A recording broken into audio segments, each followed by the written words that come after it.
Hello, everyone. It's Royce here, and I want to welcome everybody to the Royce in the House YouTube channel. Whether you're watching live or you're going to be watching later, the video is going to be available, forever. There's 342 videos now available on my channel for you to watch and enjoy. So, anyway, thank you for joining us. Tonight, we're going to be talking about where did grunge go? What happened? Why did grunge implode?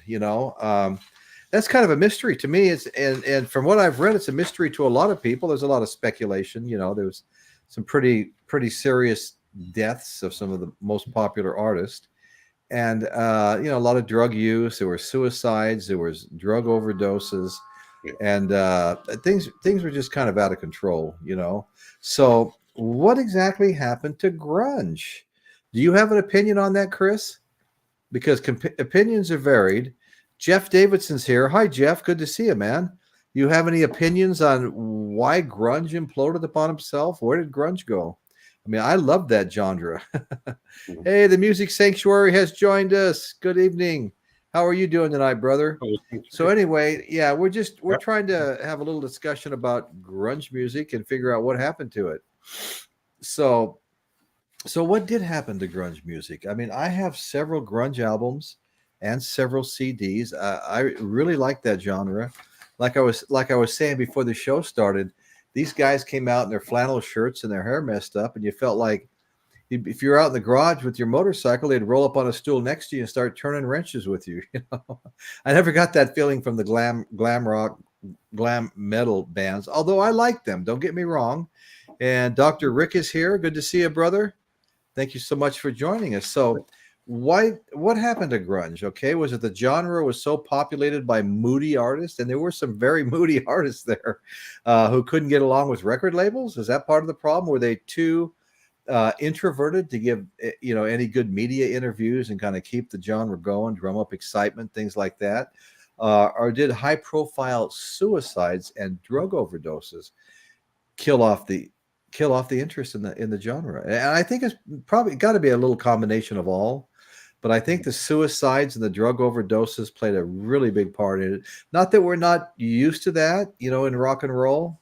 We've been that's been with us forever, But there was just a whole bunch of people in a short period of time that seemed to pass away. But anyway, so Jeff, let's see. Let me get let's look at a couple of these comments here. Hi, Royce. Hi, Jeff.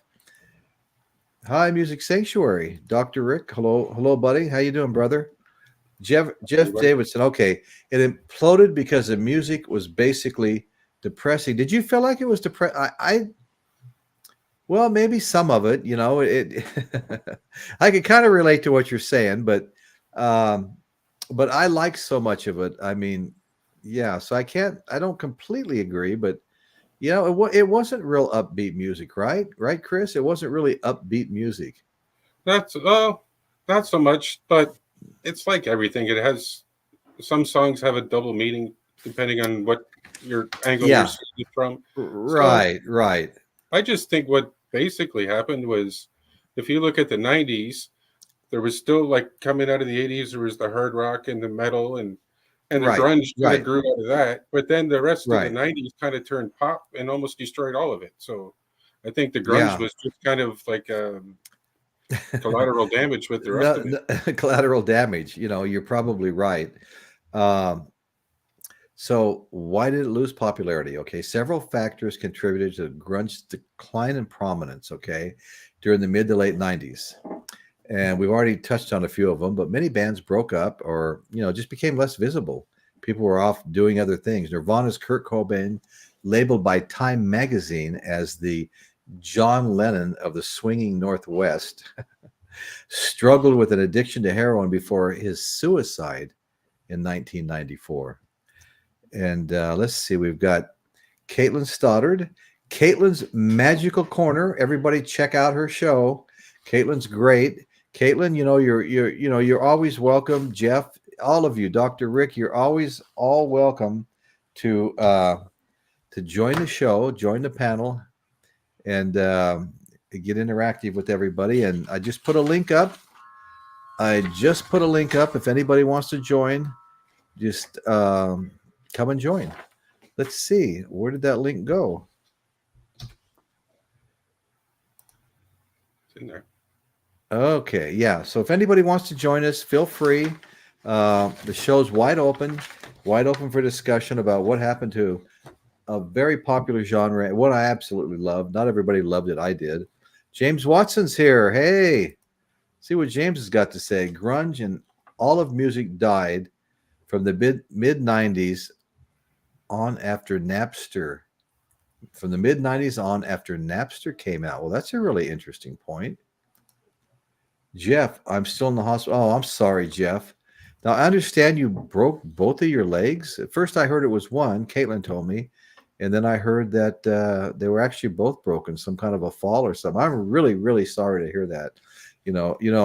Jeff and I go back a long ways. We were on another show together and became friends. And I'm really sorry to hear that, Jeff. Oh, Caitlin. Okay, so the Music Sanctuary. I wasn't really a grunge person. I like some Green Day and Nirvana, but can't say I have any grunge music except for my Nirvana Nevermind OG from then.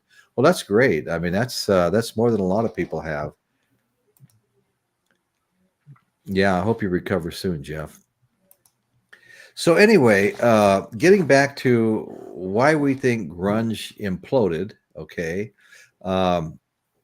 it was actually a significant cultural phenomenon. I mean, it just sort of came out of nowhere, and basically, hey, Caitlin, Hey, what's Caitlin. up? our own Caitlin's, our own Caitlin Stoddard. Hi, Chris. Good to see you. You as well, Caitlin. Yeah, thank you. Yeah, no. So what are we talking about? Sorry, I ran late. By the way, I'm just busy. Well, we're talking about grunge and what the hell happened to grunge. Why did it implode and it just seemed to come to a fast stop? It came well. It started as fast too. It came out of nowhere and just boom. It's like a phenomenal thing that happened. But then when it ended as fast as it started. I mean, it was around for a while. Don't get me wrong, but particularly it was. Go ahead. It's similar to what happened with disco. It was huge for a bit, and then it just faded away. Right. But with grunge, I think most of the top bands of all pretty well had casualties. Yeah, that's true. And the group of top bands wasn't as big as some of the other genres, so I think it kind of that led to the implodement and just the changing music in the 90s. It does seem to change to another like subgenre about every 10 years or so, doesn't it? Yeah, grunge is one I actually hated to see it go though. But anyway, it was particularly associated with Seattle and that scene up there. Absolutely. I mean, and and bands like Nirvana, Pearl Jam, Soundgarden. Alice in Chains, and I liked each and every one of those bands. Alice in Chains had some trippy stuff, Oh, they a lot of their songs were in movies too. Yeah, right. Okay, so while grunge as a specific musical genre may have declined in the mainstream, it's still kind of a dominant force. Several of the factors contributed to the decline, but it's still kind of a dominant force in the music industry. There's still elements of it out there, I like, and several factors contributed to the decline of grunge. One was I'll see if anybody agrees with me, commercialization. As grunge bands gained mainstream success, the music industry capitalized on the genre's popularity, leading to a saturation of the market. And I do remember the market was saturated with grunge. There was a lot of good music out there, but grunge. It was saturated. Yes, that's absolutely true. Okay, so the commercialization can sometimes dilute the authenticity and rawness that define the original grunge sound. Do you guys agree with that? I do. Yeah. Yeah. Like I said, it seemed to come out of nowhere, and it seemed to leave all at once too. Didn't come in slow. It didn't go out slow.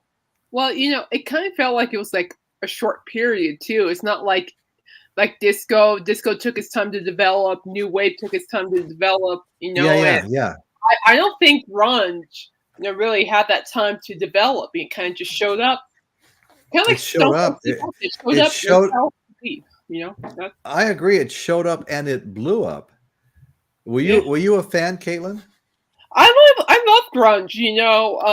Soundgarden with the late Chris Cornell, and what a gift Chris Cornell was.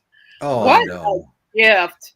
I have a friend, Jenny, that knew him very well. I saw pictures of them together and stuff like that. Well too. And Al said on his radio show, for those who know, I can imagine he would have known him well too. Yeah, well, he said that Cornell's death just doesn't make sense. Doesn't make sense. Yeah. But, I love Dr. Rick's comment, but grunge didn't cause vomiting like disco did.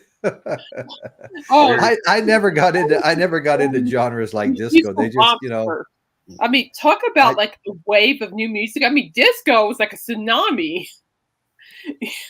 What you said. Yeah, but it wasn't. Like it. I love it. There's some great disco music out there. There were many subgenres like that came along where I retreated back into my classic rock and just freaking ignored them because they just weren't my style of music. And actually, now that you guys are talking about disco, I think I'll amend what I said earlier. It wasn't necessarily like disco. It was kind of like punk. Oh, yeah. Punk.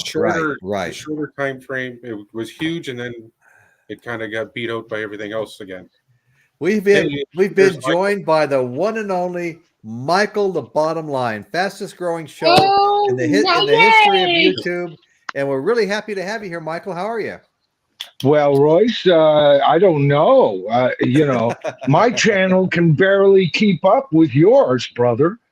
I can't. No, I'm serious, man. Some serious numbers running up there, bro. I did have a couple of shows that blew up, in particular the Ian Anderson Zappa on his deathbed request to Ian Anderson. I think that was me. 13,000 at last count, right? It's over 13,000. I've been getting like a couple of thousand a day lately, or 48 hours, maybe 3,500 or something. No, it shocks the hell out of me too, Michael. I mean, it really does.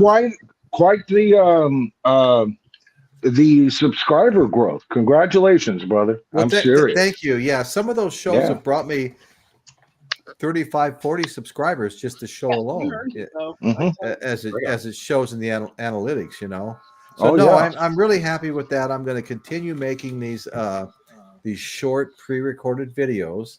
They seem to have legs, and of course now that I'm monetized through YouTube, you get a little bit in your part of the YouTube partnership program. You get a little bit more of a push out there, And I mean, I've really felt that, Yeah. That's why I ask everybody, please hit that like button, that thumbs up button, because there's milestones of like say 50 thumbs up where your show gets presented to a lot of people that are just searching for something to watch on YouTube. Somebody types something in, it's music based, and boom, you're one of the recommendations. And so that thumbs up is so important because it helps your show grow. People see it, they watch it, they like it, they subscribe it, they hit the like button, and it just feeds on itself. So it's so important to do that. And well, you're in a critical time period, bro. Now's a good time. You don't back down. No. And my advice would be to prepare for a few videos that don't do as well. That is the nature of YouTube. And don't get stressed. I got this 13,000 on this, and this one only made 575 views. It's all part of the ride. Okay. Right. I'll tell you, for me over on my channel, I've finally accomplished what I wanted to do, and that is to split the channel into 3 venues. You have the main channel. Nothing's going to change on the main channel. As a matter of fact, my latest video is over a half an hour long. So I saw that. Yeah, that was a long one for you. Yes. Yeah, and it's doing well in the views. But so nothing changes there. But my Patreon, which I've always wanted to do and just haven't had the time to do it, is now going to be launching as a series, and it's going to be a series on, well, I'm entitling it Setting the Record Straight with Michael Noland, and I will cover one cut on each video. I shared my one cut on my channel with everybody, but it's no longer available on the channel, but it is available for free on Patreon, just to give everybody a taste of what's going on Patreon, because that's changing. And then the third section of the channel is memberships that's more closely tied to what I'm doing over on the channel. And there I will be taking one subject and within 5 to 7.5 minutes, nail it. All right. And I will be sharing some videos on my main channel. But see, this is why people will go, where have you been, Michael? Well, all of this takes a lot of planning. And when to do this video, when to release it there, should I announce it as it? No, just put it out there and then make your announcement. See, so I'm in a kind of a critical period with my channel, like you are, and all I can say is stand up and trudge on, brother. I've been home for about 3 weeks now. I haven't been working on a construction site. I start one tomorrow, so I'm going to have to really stay the course on this. Yeah, you're going to have to nail a video when you get home, and all you freaking want to do is melt into the couch, because you're a physical worker, brother. I understand that. You put a lot in, but I would strongly urge you, get up and I will. Video, I will. The show has been doing well lately. I mean, my views are double anything I've had in the past. The likes have gone way up, and I really appreciate everybody that's helped support me.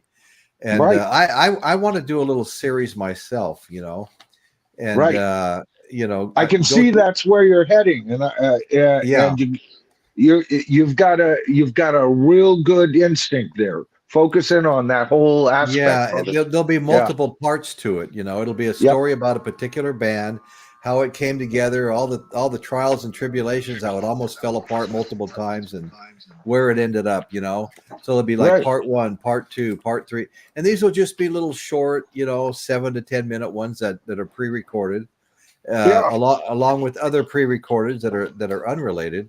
I want to say hi to Piccolino the cat, and I want to say hi to Melissa Boomer in the Night. Melissa Boomer in the Night's had some great shows on lately. Motley Crue bash. Damn right, James. Absolutely, James. They're just too freaking easy, man. They are just too easy, girl. As a matter of fact, Caitlin and I just had an exchange about an hour or two. She sent a message saying, one of my shorts is saying that you haven't seen Queen if you've seen them with either Adam Lambert or Paul Rogers. So she had typed in a response and saying, I don't care. I'd go see, Brian May any time just to see Brian May play. And I wrote back to her saying, so would I, except for as Queen, because along with Queen also comes Lambert and also comes High Prices. But if Brian May did his own gig, I also told her Brian May's one of my favorite guitarists. Rock and roll too. He invented a lot of equipment he used. Right. He was amazing. He was amazing. Yeah. Yeah, but somebody asked me over on my channel, do you really read all of it? I do. Sometimes, the channel has gotten to the point I cannot guarantee a response anymore as far as a verb. But if I hit a heart and a thumbs up, I've read your comment, and I probably got 200 more to read. But I do read it. If I give a thumbs up and a heart, then that means I've read it. I've considered it, and it's just where the channel is now. Right. I want to say hi to Zep Pearl, and Zep, Hi, I kept thinking about you today because I knew you would be perfect for this show on grunge. Yeah. I just put a link up, and we'd love to have you join us and get your opinion on grunge and what the hell happened to it. I mean, it seemed to have gone out as fast as it came in, and it just overnight it was a big thing. But yeah, so I got a link up. If you want to join us, Vance, please do. There's some. Well, here we go, Melissa. I want to introduce Melissa Boomer in the Night to anybody that doesn't know her. She had some great shows. Go to her channel, Melissa Boomer, awesome, people. Boomer of the Night, because she just covered a part 1 and part 2 of let's see, my mind is going blank right now. Pardon me. Leon Russell. She covered a certain song's origins. I absolutely love Leon Russell. I've got a few of his albums. I got Asylum that goes way back, and I have Circus, and I have one other one too. But he's great. I've always liked Leon Russell. Before that, you were covering Layla. And when I say she covers Layla, I mean we're talking about a spectacular coverage of Layla, where she's got all kinds of stuff. Yeah, it's quite dark though, so trigger warnings for everyone. But I actually came on to ask you guys' advice as the sages that you are. So I have an idea of what I want. I have exactly what I want to do. It's similar to what I'm doing now. It's almost exactly what I'm doing now. And then I pop on a lot of times what you guys probably don't see, but I'll pop on and kind of do pre-recorded things, short ones. Yeah. And then continue with the ones I'm doing. And I'm capable of doing that with the very short clips instead of the full songs and not get myself copyright. My question to you is, my Cat A Ethernet cable will be here any day and my entire setup is done. So I'm all ready to go. But what would you guys suggest? That I just stay here on my archived channel that's starting to get some views again? Okay, I'm going to tell you, YouTube can't stand this channel. And it's because of some back and forth reporting I got into when this channel was something else. Or should I go ahead and launch on a fresh, clean channel that's got as how many subs do you have, first of all? I don't have many. It's less than 100. And when I was doing this content before, it took me no time. Yeah. What I would suggest is if you do switch, make sure you put out a couple of videos letting your 100 subscribers knowing you're going to know that you're going to relaunch. And Melissa, if there's ever a good time to relaunch a channel and consider the first channel a learning experience, it's when you have under 100 subscribers. And yes, a lot of your subscribers may not even follow you over there. So be prepared for that. But with a fresh start, write a mission statement for your channel. Make sure that you are well versed in YouTube etiquette and do your best to follow that by every stretch. I try not to get a single strike on my channel. I haven't so far, but but that's because if somebody I'll get occasional really rude comments with cuss words and all of this stuff, and I'm going, they're gone. I just eliminate them. I block them. Because Michael, that's kind of what you have to do. Yeah, you do. You got to look. I'm covering my ass. And I've agreed to go into business with YouTube. Okay. Every content creator has made that agreement. And for those that want to tip the balance, you're playing with fire. And I have very little feeling sorry for those kind of creators. So, if you can't do what you're going to do on YouTube, then find another platform that will allow you to do it, because you want to be true to you, Melissa. You, right? You've got to be able to be you. And if you can't be that, then it is just a job to me. Michael, I agree 1,000% with you. I mean, when I think of all the time I put in, I mean, just for tonight, I mean, it occupies most of my Sunday while my wife sits out on the couch by herself. And it's a lot of work, and I am not going to risk having my show taken. And we both know people whose shows have been shut down. Not want to throw names around or anything. No, and no, it's not worth it to me. I don't want to go anywhere near copyright. You're allowed 15 seconds on a short, and it's a short. They call it the short policy that YouTube has.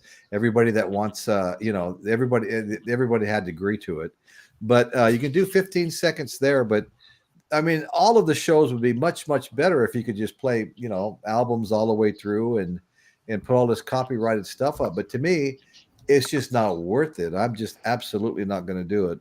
My channel, I'm trying to get my channel to be self-sustaining. I'm getting there. Right. I'm getting there. Right. And so as a YouTube partner, memberships, people who are financially supporting my channel. Thank you, Melissa. Thank you, Royce. You're all right. welcome, Michael. Both elders in good Melissa. standing. All right. Melissa on both memberships and Patreon, by the way. So I owe that to my audience, the people who bothered to view me. And so I want it to be me. Even, I used to use an occasional cuss word here or there, and then I just bleep it out, Right. And I try my best these days. I'm trying to put my best foot forward and yet be exactly me. So I still use freaking a lot, and most of my viewers know what word I'd rather be using there. But, a damn or a hell here. And other than that, I'm pretty PG, because I don't want it eating into what I'm here to do, which is in order for me to make the channel more available all the time, I need to be able to do that and bring in a finance behind that. And in order for me to do that, I got to play nice by the rules. Yeah. I wonder if my content will ever be monetizable. And I don't even care if they ever if I ever get monetizable by YouTube, as long as they don't shadow ban my channel, because I could always put a Patreon up. I'm never going to make any kind of real money off of them. But as long as I can talk about the dark topics I talk about, that true crime is always going to be a part of my story. And it's always going to be a part of why I love all these people's journeys as well. When they go through the heck of the music industry and they come out the other end, for better or for worse, I want to be able to share that part of their story. And when you get an audience base, whether you are monetized on YouTube or not, you can still turn a profit. Yeah, and many channels do that. I don't know if you saw my bid on it though, Michael. They started this last October shadow banning channels that even talk about their topics. So that was why I was talking to you and Royce. I haven't seen that myself. Guys, this whole business of fair use is really just a complete fallacy, to be honest with you. Yeah. I mean, there really is no fair use. You can go Google it. You can read about it. They don't even give you 2 seconds of copyrighted material. And we know people I've known people that put up that fair use paragraph at the start of their I wasn't thinking you though. That start and they get their shows taken down, and 6 months later they're kind of getting some of them. Well, there's an echo. 6 months later they're getting some of them back, and I don't have back up and stuff. So. But I've gotten direct copyright strikes, like Coco and Bobby Whitlock. They struck one of the videos that you see up, and I slice it out. You can clearly see where I sliced it out. Okay. I could have fought that, but because I really liked Coco and Bobby and what they were doing, they were starting to tell their own stories about their experiences. It does sound like it's me, but I've got all my YouTubes closed. Yeah. It does sound like it's me, doesn't it? Huh. Did that fix it? It didn't fix it. Do I have anything else with the? Did that fix it? I don't know. No, it's not me because I have every tab closed. Okay, anyway. Okay. Anyway, getting back to it. So it was Coco and Bobby that struck me. So that's one strike I got. And then on another, have you guys heard my trailer that has the Rush thing and it goes, Melissa Boomer of the effing night? Well, this woman had threatened to delete somebody in an area that I was keeping an eye on. And I helped him with the evidence. And he had to call the police on her. So that she struck me. That's all. But YouTube doesn't like me because if you get into these kind of entanglements, they don't. No, that's exactly right. They have their rules, and and then people. I don't know what to say. I'm just gonna play by their rules. Yeah, no, I understand. Yep. I was asking if Michael and you thought it would be better for me to move to a new channel. That's a really difficult question. I've noticed that you're starting to kind of take off a little bit with your old channel. This is my old. I wonder what would be the advantage to starting a new one. I would start, for one thing. I wouldn't have any of the negative YouTube marks like I do on this channel. Okay. And I would start with content that didn't have the full songs. I just have what you call the shorts amount of music, and I also have a layer of live music underneath it. It's not perceptible to humans, but it is confusing to the bots. Yeah. Well, I mean, okay, you've got things that I don't know about, that are against you. So just wipe the slate clean and start a new channel. Okay. Of course, we'll all encourage people to subscribe to you. Oh yeah. Yep. You guys have been so me back into music. Has been so healthy and so wonderful, and I appreciate it all. Well, bless you. Cool. Well, I want to give a couple of shout outs here. Steve Mithun has joined us, and Steve and I go back a long ways, and I want to thank you for always supporting the show. Same with Sean McCall. And let's see, Chris disappeared, and now he is back. Chris, where did you go? The power flickered in my. Okay. Power flicker. The last time I was up, Royce, remember I kept flicking off because my modem. I just replaced my modem, so hopefully I'll make the whole show tonight. I need a new one too. I'm still unrolling a cable from my office all the way down the entry into my phone. I don't know why I don't climb up in the attic and just down the wall, Brothers from a different mother. Well, Sean's asking me if the Lakers won, and you know what? No, I've been they're out. busy. Oh, they lost. They're out. Yeah, my team got them out. No, the Nuggets. But they're you are so irritating. I anyway, to go back to some of the chat about music, we're talking about Green Day. My cousin, she was on their tour all the way through Europe, like all the different kinds. Like she said, she was getting wiped out with the band, but then she ended up on stage. I think it was in Nepal, Italy, or something. But she was on stage for the song "Enemy." Oh, really? Like they brought her up on stage and she sang with Billy Joel.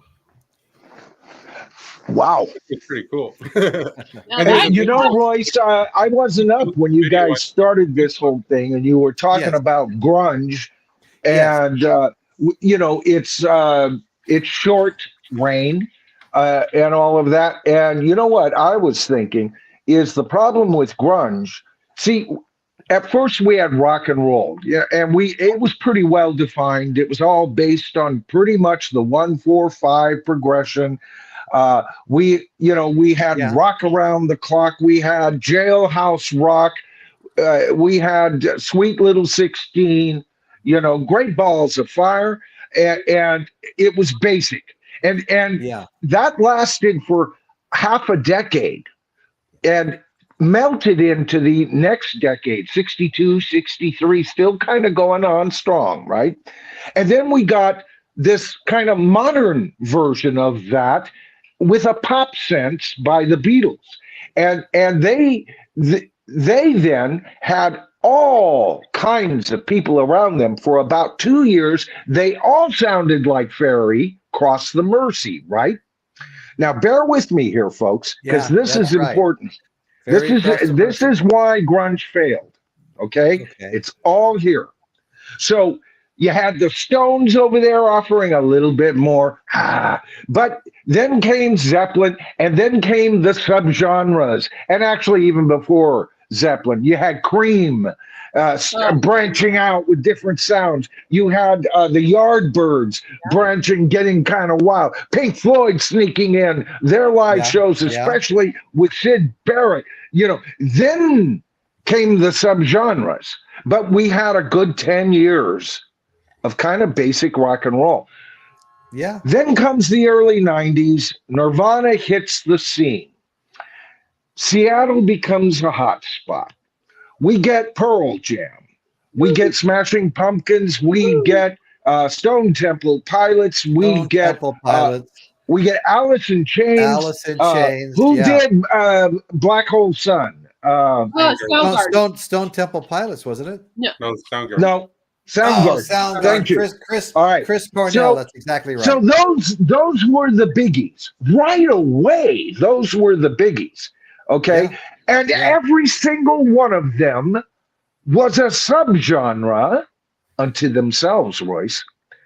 And it was already mixed. I can see that, yeah. There was no solid foundation to lay out like punk to bring it forth. It just blossomed so fast, and like anything that quick blossoms, it's usually a short blossom. So I think that's what happened. But in its short reign, what a wonderful time. It was a great time. I really, really enjoyed it. Like I was telling Chris earlier, I felt like, we'd been the big thing, MTV and everything was like the glam metal, glam rock, glam everything. And that was the big thing. It was starting to kind of get a little old, and then grunge came along and just knocked it dead. Like I was saying, it's like these guys came out with their messed up hair and their corduroy and shirts on and stuff like that, and you just felt like they would sit on a stool and roll up to your motorcycle and turn wrenches with you and help you out. Well, a couple of them were from hair bands. To begin with, Alice in Chains, look at their first album and the picture of the band. They're a hair band. They changed all of a sudden. The next album, they're more grunge looking, but it still was a grunge record, no matter what their appearance was. That's exactly right. Man in a Box. Oh, what a song. I love it. Oh God, I love that song too, man. Yeah. Oh God. Music's always evolving. Of course, we know that. We've seen examples are like, oh my God, there's so many examples of that. But my favorite grunge act is Alice in Chains, Stone Temple Pilots next, and Nirvana gets an honorable mention, but you blinked and they were gone. And there was another problem. The Elvis Presley, the rock around the clock guy goes and offs himself. Big topple on the bass, right? There's nothing there to lean on, Right. Sad. Right. Really sad. I actually really liked Nirvana a lot, I did too. And I did too. I liked this. Too. Nevermind was a great album. This was a great album too. I have another one. I must have it misplaced somewhere. In Utero? Yeah, that one with the yellow cover. Yeah, I have that somewhere. I just couldn't find it. Now, this was one of my favorites. I have this not only on an album, but I also have it, and I've had it for years, right here on a CD. Lovely. And you want a real treat is watch that and then watch Alice in Chains Unplugged. And what a treat that would be, all in one evening, No, that's exactly right. But I was a fan of Nirvana, and I was also a big fan of Stone Temple Pilots with Scott Weiland. Yeah. You know, and I thought he was an amazing front man. I mean, seriously, he was. Go ahead. After he got fired from substance abuse from this band, he wound up fronting for Velvet Revolver, Slash's band, and I was like right up in front at a concert at the Mid-State Fair. A friend of mine had extra tickets and invited me and my wife. And boy, what a great concert that! When that guy is such a trip to watch perform, Scott Weiland. I mean, he's out there with his megaphone, and the way he kind of crawls around on the stage and through the audience and stuff. Is just to me, he was Grunge's. What was his name? Never mind. No, it was just very, very unique the way the guy performed. It was very good, very entertaining. And Pearl Jam was one of the originators too. Best album. Yeah, Pearl Jam was one of the originators, and their lead singer was great. I saw him do a duet with Beyonce one time up on stage. He invited her out, kept referring to her as Queen Bee, and I'm not trying to put her down, but his voice was so superior to hers, and she finally started calling him, "No, I'm not the queen, you're the king." I like that. But yeah, I have some Stone Temple Pilots here. I have it on CD form, and like I already showed you the one Nirvana, but I have another one too. Never mind. So I've been buying this stuff before. I was collecting albums again. Go ahead, Chris. You were just showing Pearl Jam, and it made me think. Where would you put Neil Young as far as grunge goes? Being how he is like the grandfather of grunge. No, and I've said the same thing before. Something about Cinnamon Girl potentially being the first. Cinnamon Girl, yeah, and that's what I've heard. I've heard it referred to as heavy metal as well as grunge. Well, the grunge bands claimed it. They all claimed it, right? Yeah. So looking back, yeah, you can see the connection, but no, I don't see Neil Young as grunge. No, I don't really. I mean, you can see tracks by Neil Young that are grungy. Yeah, he looks a little bit grungy, doesn't he? Well, he always has looked a little grungy. I that's his look.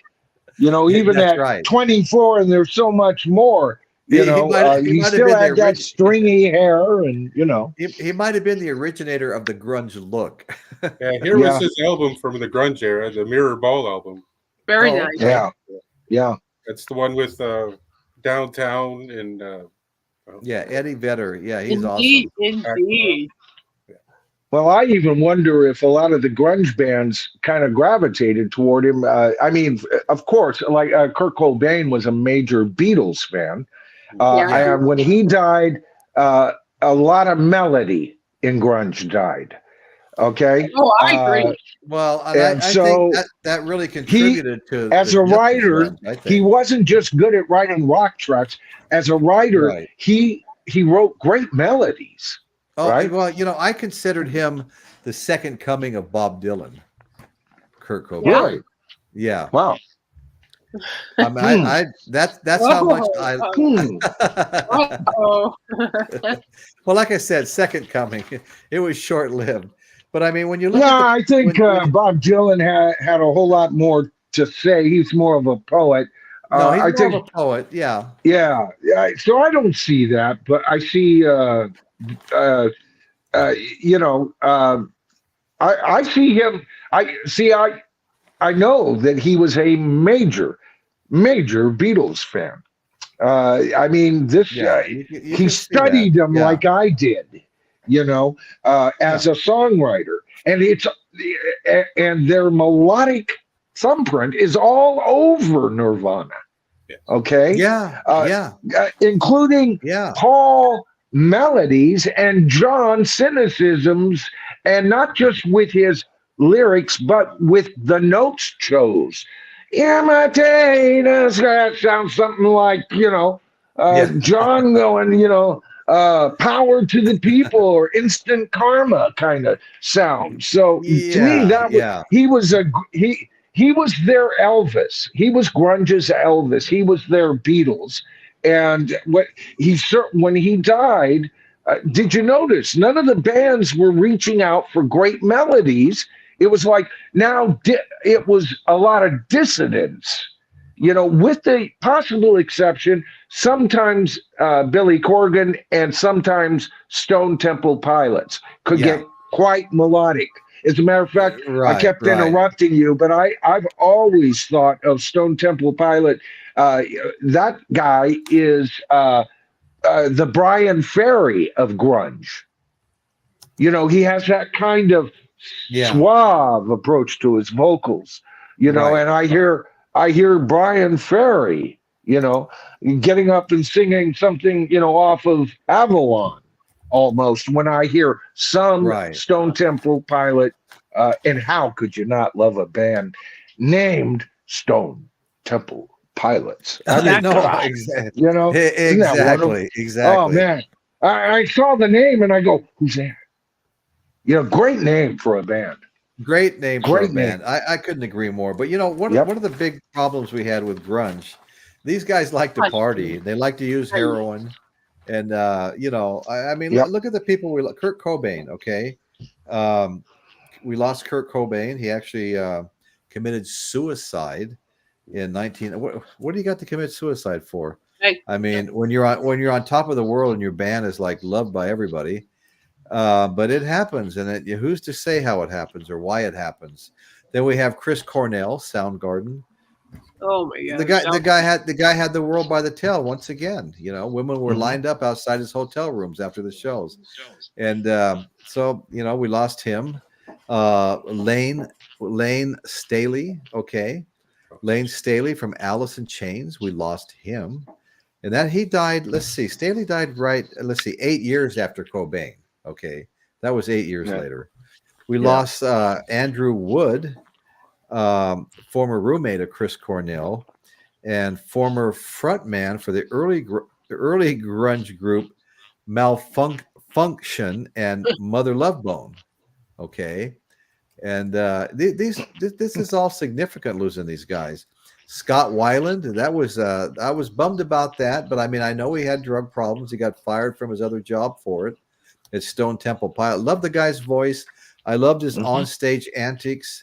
He was just a great front man with so damn much talent, And I loved him in that band too. Yeah.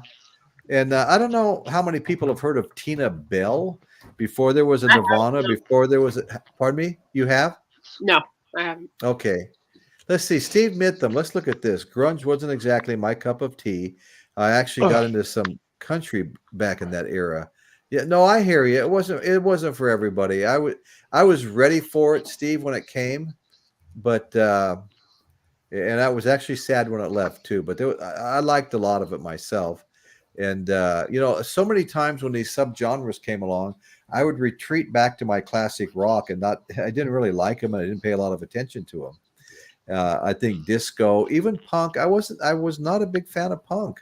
I warmed up to the Sex Pistols and some of the others, but I was not a big fan of punk. Blondie was kind of punk. I was a fan of Blondie. I mean, who wasn't? But she even did a little rap here and there, So Sean McCall, Weiland was the Iggy Pop of the 90s. I go along with that. He was such a great front man. So anyway, Tina Bell, she was the world was not ready for Tina Bell. She predated kind of the grunge, and but she was revered by the Pacific Northwest rockers, and helped to actually shepherd them into their early grunge careers. But the world just wasn't ready for her. She was ready for a punk front woman who was also black, So anyway, so she passed away at 55 years of age, and then there's some others too, but grunge just finally collapsed upon itself. I mean, nothing lasts forever. I mean, it's all rock and roll to me. They like to define it into subgenres, and I can see that. Hey, how you doing, Hop Frog? Dave, what's going on, Hey. brother? What's going on? What's going on? What's going on? You know, Royce, I had no trouble with the tons of subgenres, but see, I'm a musician, and I was, pretty much first generation rock and roll fan. I mean, even I was like 4 when Elvis was out, but or 2. I guess I'd be 2, but I mean, his hits were still being played as I was growing up and everything. Yeah. And I had no trouble with the subgenres. I think your average young fan, someone between 17 and 25 back in 1990 to 97, was confused by the plethora of sound coming out of the Seattle area. That's all. Yeah, that's right. Yeah, I agree, Jeffrey. I like the Foo Fighters too, and Foo Fighters. I do too. I love them. When you talk about grunge, they came right out of Nirvana's demise. Yep, they sure did. Dave Grohl was like the drummer for early Nirvana. That's exactly David right. Grohl was drummer, then he turned guitar, and then he was drummer with them Crooked Vultures again. What happened? Foo Fighters. Our friend Steve Mitham pretty much echoes my own feelings. I've always been a big fan of classic rock, and it's still mostly what I listen to. And yes, and I've mentioned a couple of times tonight, I always seek refuge when some of these other subgenres come out. It just so happens I did like grunge though, but not all of it. I didn't buy everybody's music, but there was 3 or 4 or 5 that I liked. My comfort zone is anything from and there are exceptions to this rule, but anything from the Everly Brothers to grunge, through grunge. There you go. I'm quite comfortable, and I'll pick an album from any era from that. But again, I'm a musician, so maybe that has something to do with me being more you're hearing it. You're hearing it through different ears. If maybe. I know I've got family who are musicians who listen to pretty much it that broadly too. I love stations that cover the gambit. Try and find one these days, but I do. When I'm in the truck and I don't feel like switching my iPhone over, which is zipped into my jogging pants, so I'll turn on the radio and just try and find anything that isn't playing the same 50 songs day in day out. Right? Yeah. You get the same recording over and over. As a matter of fact, Royce, I was just going to say I just did a poll on my channel. It's running right now, so I haven't had a chance to update it. But it's what do you listen to in the car? And it's either radio. The choices were radio, CDs. I love my. And then the iPhone or a phone, or I don't listen to anything. I can barely navigate as it's going, and it's interesting when the early results with a couple of hundred in was favoring. It was between iPhone and regular radio. Nice. Isn't that interesting? Very. Yeah. So that's right. No, I'm not. Now that you mentioned that, I think I did do that poll. Yeah. And was albums one of the options? Vinyl albums? No, that was the poll before. What media do you listen to? That's right. And that's of course the one I entered. It was either you could choose services like Spotify, or you could choose CDs, or you could choose long playing albums, vinyl, and then I put a joke fourth part in saying, I still play my MP3s from Napster, dude. And believe it or not, it got a lot of votes. It did. No, that's exactly right. I saw that. You're right. Oh, So it was great. what do you guys think of this comment by our buddy Sean McCall? I found Soundgarden derivative of Zeppelin and Pearl Jam derivative of The Who. Yes, I agree. And I'd also have to put Stone Temple Pilots in there with the Soundgarden kind of. Yeah, I can see that. Soundish. Yeah, somewhat. Not. I mean, derivative. It depends, because I have no trouble with the clinical word derivative. I can't say it, but I have no trouble with it. Well, a little bit, maybe, right? If you mean that which came from that before, yes, right. I agree with you. But if it's like a derivative, I'm not going to repeat that word. But if it's like that word, in that they stole away from it, I wouldn't agree with that. So but yes, I hear that connection. Not so much with Pearl Jam and The Who, though. Yeah, I can definitely see STP for sure. That's my ears, though, brother. That's all that is. Respect. Okay, so Foxo Chaka said hello to all in the house. Hi, Foxo. Psychotic reaction, wild thing, and I'm a creep. And I do like the song Creep, or about as grungy as I ever got. Otherwise, was not. You know what? Wild Thing is pretty damn grungy. Wild Thing is very grungy. Yes, it is. Yes, it is. Yeah. I think I love you. Dum, dum, dum, dum. Awesome track. Oh yeah. No, I agree with you 100%. Yeah, that's a great song too. I mean, catchy. Wild Thing. I think I love you. Love you. Yeah. Yeah. But I gotta know for sure. Yeah. Eric Schultz, where you been? Oh, it's so nice to hear Michael Nolan. Hello to everyone here. Hey, Eric. Hello to you, brother. Hello to you, brother. How you doing? Hey, hi, Eric. Yeah, we totally like. Good to see you.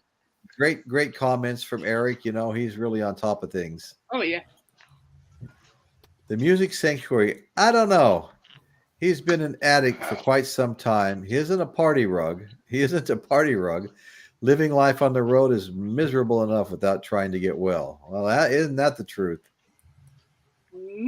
I can see. And that's exactly why I have so much problems with current concert protocols and live music and everything. That they're so busy chasing the mighty buck, they don't take time off to get better and to write. And to write new music. Yeah. Right. We've been seeing more than that the last year or two. Really happy to see the Stones come out with something. And oh my God. Yeah. 2023, we got a plethora of classic rock albums. Oh, did we ever? Yeah. I still say, as good as Hackney Diamonds is, that'd probably be my second choice.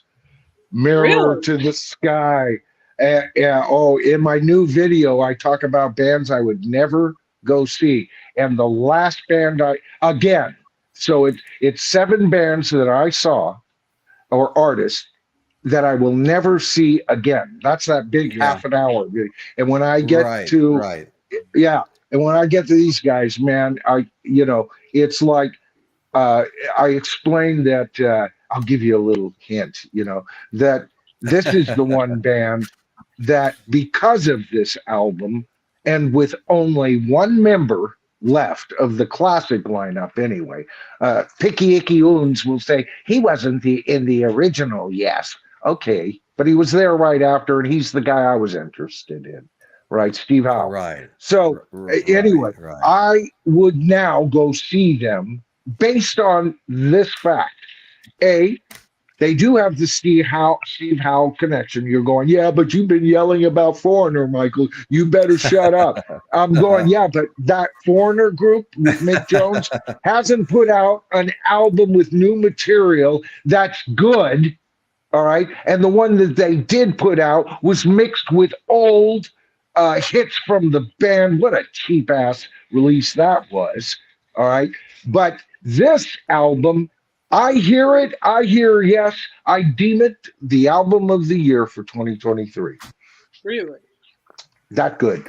That good. Yep. Wow. Yeah. I can't say that I've heard it actually, to be honest with you. Oh, it's great, Royce. I mean, if you like Yes, you're gonna like the album. I've heard the others. I mean, I have Patient Number 9 by Ozzy, and I have the Metallica album. Right. The 72 Seasons, I think it's called. Yeah. And of course, I have Hackney Diamonds. I got the new thing that the Beatles brought out. Little AI was used there. Yeah. John Lennon's song. I've gotten an awful lot of the new stuff that's come out. I don't have the Ian Anderson, the Jethro Tull, and well, I think Ozzy's Patient Number 9 was the best album of the previous year. It came out late 2022. That was an excellent album. Yep. Yeah. Yep. Okay, so I went from and I have never ever rated any Ozzy solo album that high ever in my life. It was good. No, not even in the top 10.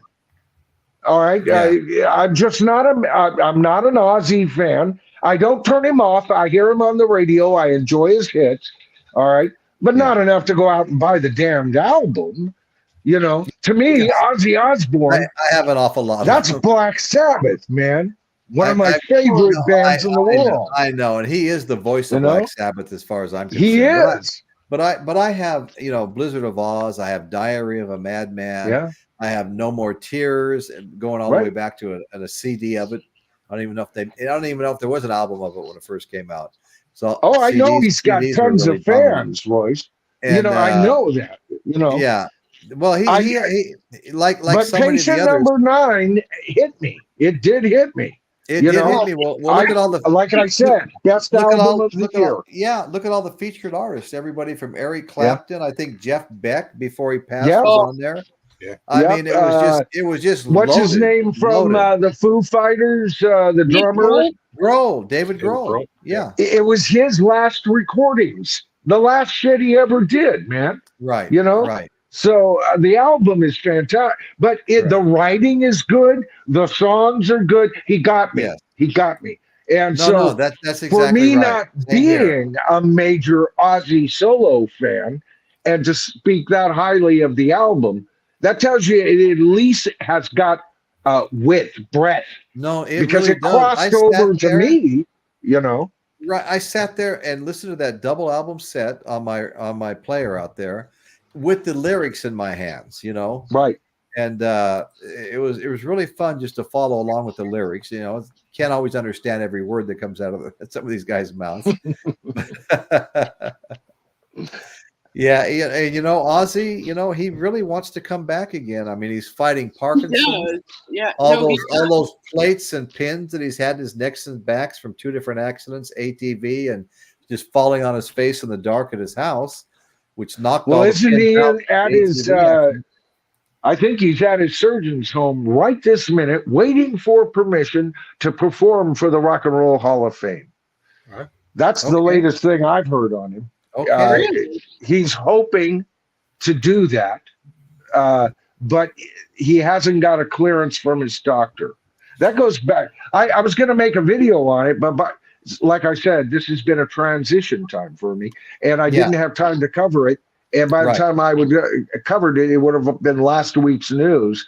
But this goes back maybe 2 weeks ago when his doctors just won't give him the okay for even a single song, But he wants to, and he's expecting to, Eric brings up a point here. Bite my head off on Hackney Diamonds was Paul with the distortion bass that was Beatle bass that was just given to him right before he did his part by Andrew, and, the producer gave it to him. He absolutely loved that bass too. He just he couldn't stop smiling when he started playing that bass, So anyway, Eric, Andrew knows how to fish.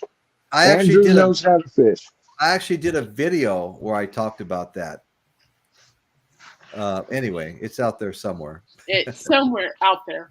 I did several on that Hackney Diamonds. The people that so did I. some of them just had to do with the anticipation of it coming out. Yep. Get back to the sub. Okay, I'm sorry, Melissa Boomlight. I'm just typing a lot. Yes, we should get back to the subject of grunge. Okay, well, you know what? We're actually kind of at the end here as far as the show and the time we usually spend on it. But any closing thoughts on grunge? I mean, personally for me, I liked grunge a lot, and it didn't bother me at all that it chased glam metal off the stage. They'd pretty much ran the course as far as I was concerned. So I was really happy when grunge came along. For me, sorry. Go ahead. I'm sorry. No, go ahead. Okay. I think I love grunge, and I think the only downside for me was how short it was. It's like it developed, but it developed ahead of its time too quickly, and before you know it, Kurt Cobain unfortunately died, and what happened? Yeah, that was a big part of the decline right there. I mean, it was just like starting to build anymore, but then it just it came in with a bang and it left with a bang. It just I know, and came now in strong and left. Kind of like a back to rock to metal, you name it, boy bands, I guess. No, don't fuck on. I'm like, I don't forget, Michael. Who could forget Michael? Come on. I can't. See, after that comment. Yeah, Lord, James, I agree. Grunge pretty much killed the hair metal bands. Yes, there's remnants of them out touring as we speak. Yeah, I love hair metal bands, though. I do, but it did kill me that it got killed by grunge. I'll admit that. The only hair metal band that I thought was worth a shit was Bon Jovi.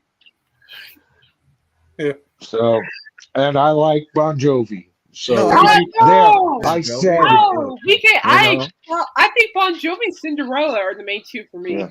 I didn't have any more forgiveness beyond Bon Jovi, but they got me with "I'm a Cowboy on a Steel Horse I Ride" because that spoke to me. Because God damn it, that's what I am, And I'm I absolutely love that song. I love that song. I love Bon Jovi's lyrics. They're just brilliant in my opinion.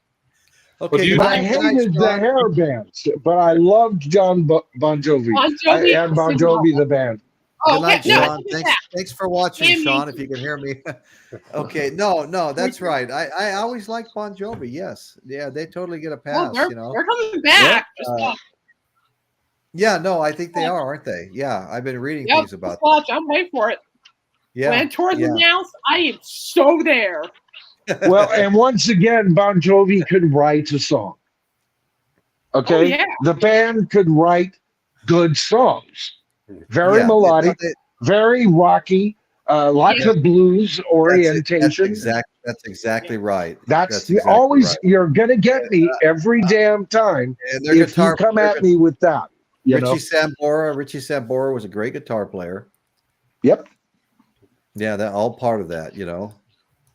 Hey, what would you guys, your opinion on like how grunge and alternative rock kind of melded together? Is there any bands you think that would be considered both? Green Day, to me. I know everybody who wants to put them pigeonhole, but they're kind of both to me. Yeah, they're not real grunge. I agree with that. Not to me. No, they're not real grunge with me either. But as a matter of fact, I think Green Day's another band that could write a song. They had a sense of melody, and on top of that, it was almost a response against latter grunge. Yeah, that's why they were so popular. They wrote in the late 90s. Very catchy stuff they wrote. Yeah. Would you put like a band like the Red Hot Chili Peppers? Yes. That you consider them? Did they touch into grunge for you guys? Just a little bit. No, man. To me, they were like the Mars version. If Mars had people, you know, they were the Mars version of James Brown. You know, I just thought they with were a hot bass player. You know, I just thought Chili Peppers were just good old rock and roll. Yeah, and, I love them. They're not in big favor these days, but I've always loved them. Under the Bridge, you know, that intro and Under the Bridge. I mean, they had some great stuff. Yeah, and they were a little bit too SoCal. You know what I mean? To be grungy. You know, they all looked like they, you know, had skateboards leaning against their amps, and that's how they got to the gig. You know, which I love. I love that whole thing. So okay, they were surf and turf. I mean, you didn't like the bass player in the diaper, then I take it. Oh no, I did. I think Flea's one of the greatest bass players. Yeah, no, it was very entertaining. Okay. Hey, Michael, Sean McCall has a statement up on the screen for you. You give love a bad name. Yes, I like even that.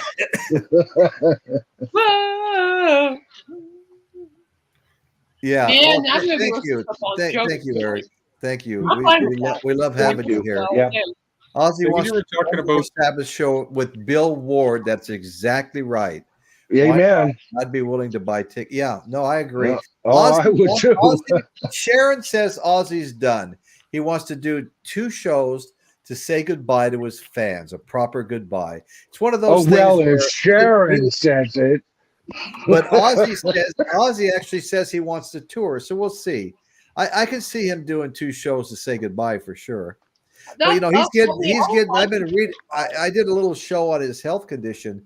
He's been getting massive infusions of stem cells into his spine. You know, so I don't know. Maybe he'll. Well, did anybody else notice that starting around November, up until they announced him as to be inducted, that Sharon sat there on every freaking TV show, interview that she ever did, radio show, screaming to the high heavens, "Why isn't my husband in the rock around solo artist?" What a bore! And I won't say it. But I'll give her credit. I'll give her credit for basically saving his life. When he got fired, Yoko Ono of Black Sabbath. No, she's not. She's not nearly. She's as the bad dragon lady. Yes, she is. You've got to get. You want to hear Yoko Ono? You've got to get Frank Zappa and the Mothers 3-album set live at the Fillmore East. Oh yeah, I wrote about that. On side 3, Yoko screams in the background through every song. I heard Frank Zappa wanted to turn around and just completely take her off stage, and not in a very nice way either. No, but here's what I have to give Sharon credit for. Her father was Black Sabbath's manager, okay? And so she had met Ozzy, and she heard he was holed up in a hotel for like about 3 months, drunk in drugs after getting fired from Black Sabbath. She went and helped him, kind of nursed him out of that, and recommended that he go on a solo career. And he came out with the Blizzard of Oz, and then right behind that, I think, was Diary of a Madman. But she may have saved his life and his career, so I have to give her that. Yoko Ono didn't save anybody's career. Well, I do have to admit it. You know, she's the first to have done exactly what Dr. Frankenstein did. All right. Okay. I cannot stand the woman. I can't stand her. She's had her talons into Ozzy, and she's the main reason Black Sabbath and Ozzy never did. Yeah. Well, that Black Sabbath, that had a lot to do with Ozzy's drug use. Uh-huh. Okay, so I feel like Michael just put all of us on Sharon's hit list now. Time for me to go off the grid. Have a great night, everyone. Okay, thanks, Dave. Come on, Sharon. Right after I saw you on, I put a link up. I was thinking maybe you'd hop on, but anyway, Hop Frog always hops on. Good to see you, brother. Thank you. Michael, I was just thinking of Sharon's. You're trying to, okay, as I'm in the end, I'm glad for Ozzy. You know, I'm glad he's in love. I'm glad they have a relationship and all of that. You know, but you know, I was glad for John that he found Yoko. For John, okay. Yeah. Can't stand Yoko. Never liked Yoko. Never God. will like Yoko. Oh. All right. I'm sorry. As a fan, she never got to me, and neither has Sharon Osbourne. Ever. Yeah, well, no, and I'm not defending Sharon Osbourne.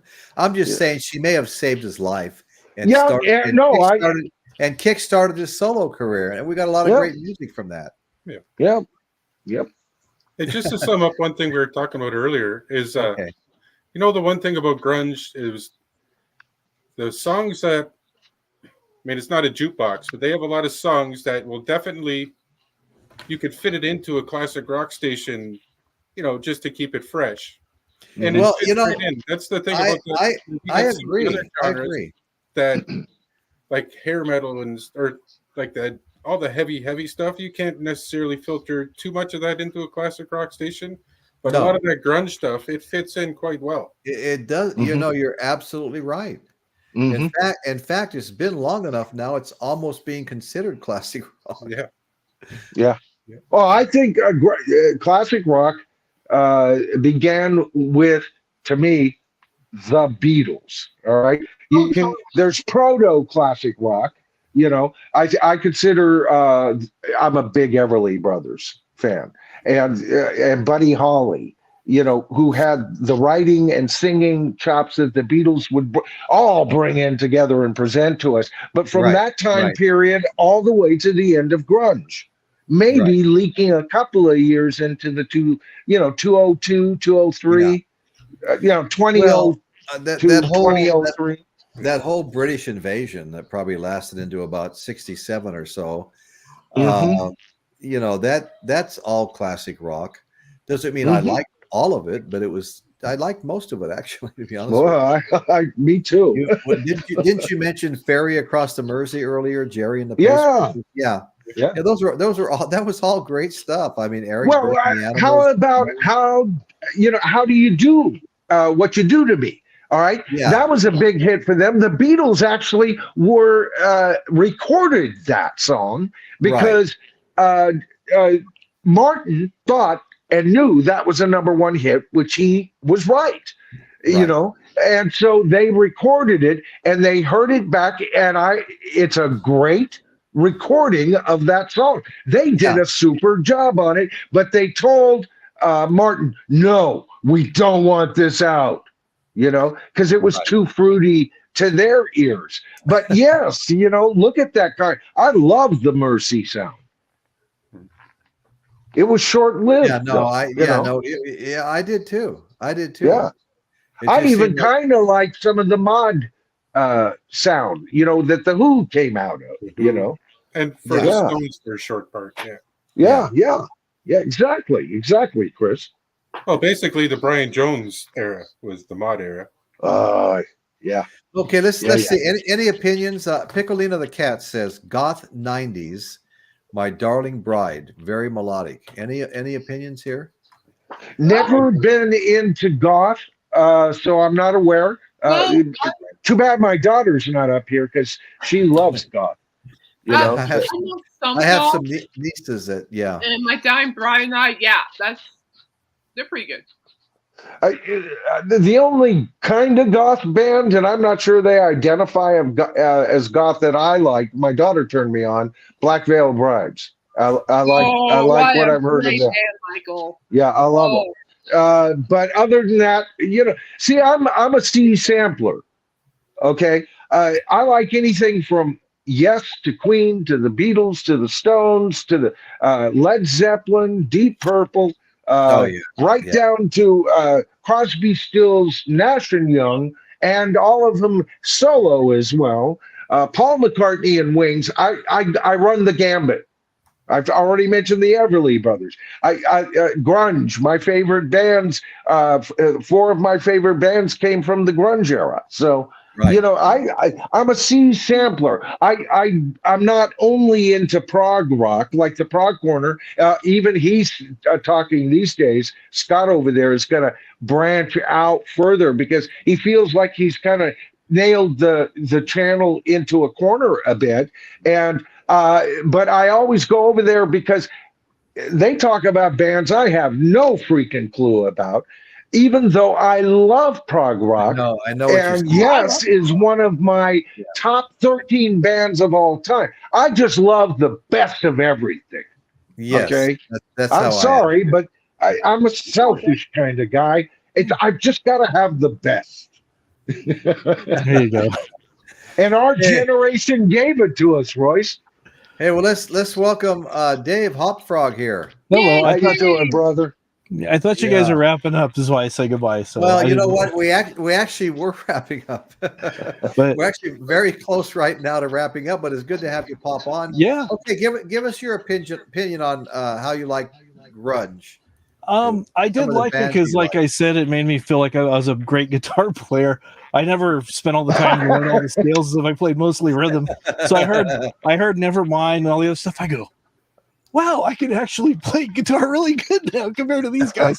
I liked it. It was something new. It was something fresh. That's and funny. You know, just keep time with the just watch things as they change. You know, some music's better than others, and you know, there's a lot of bands that just kind of put the grunge stamp onto that were, like you guys were talking about earlier, fell into more alternative or some other category. Right. You know, it's just what it was. But I am ready. I'm here in the woods, and I've got this.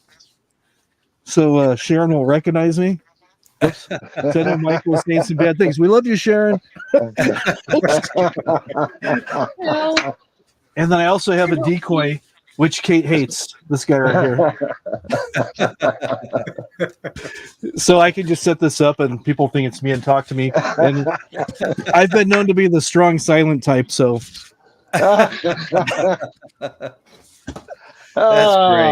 That's great.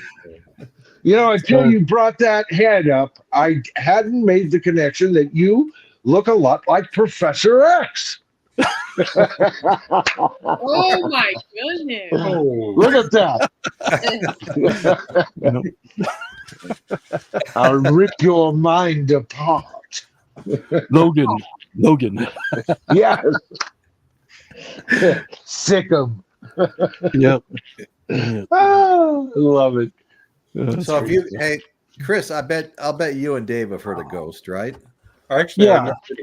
I've heard of them. I've heard like 2 songs. I can't really place them.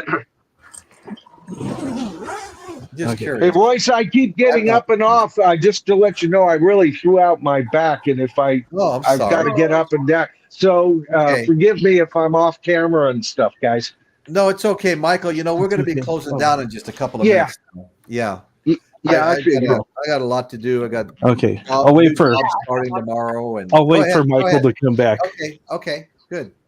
Because I had something that was going to make. Oh, he's back. Okay, this I saw this on a YouTube video the other day, and you know this is going to make you guys cringe, but oops.